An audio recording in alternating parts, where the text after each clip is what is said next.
précédentes. Prenons l'exemple de notre père Ibrahim alayhi salam, accompagné de son fils Ismaïl. Alors imagine-toi, ya Abdallah, quelques instants. Allah t'éprouve par l'être qui fait partie de tes êtres les plus chers.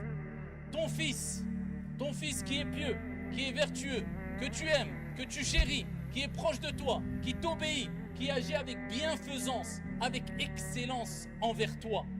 Et Allah subhanahu wa ta'ala ne t'éprouve pas simplement en t'annonçant, enfin simplement, vous allez comprendre pourquoi, parce que ce qui vient après est encore plus grand et impressionnant, simplement en t'annonçant sa mort, ce qui est déjà terrible. C'est pour cela que la récompense est grande. Lorsque quelqu'un perd un membre de sa famille, Allah tabaraka wa ta'ala envoie le malaïka, bien qu'il sache, mais pour nous montrer et nous faire ressentir la scène et nous donner une leçon. Allah envoie le malaïka en disant: qu'a dit mon serviteur? Et il dit: ya Allah, il t'a loué, il a dit alhamdulillah.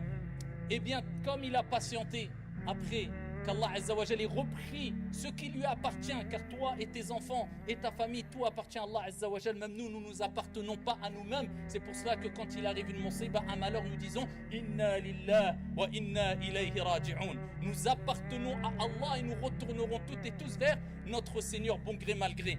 Eh bien Allah envoie le malaïka et il dit: ya Allah, il t'a loué, il a dit alhamdulillah. Et il a patienté. Et Allah Azza wa Jalla dit aux anges: construisez à mon serviteur une demeure au paradis et appelez cette maison Baytul Hamd, la maison de la louange.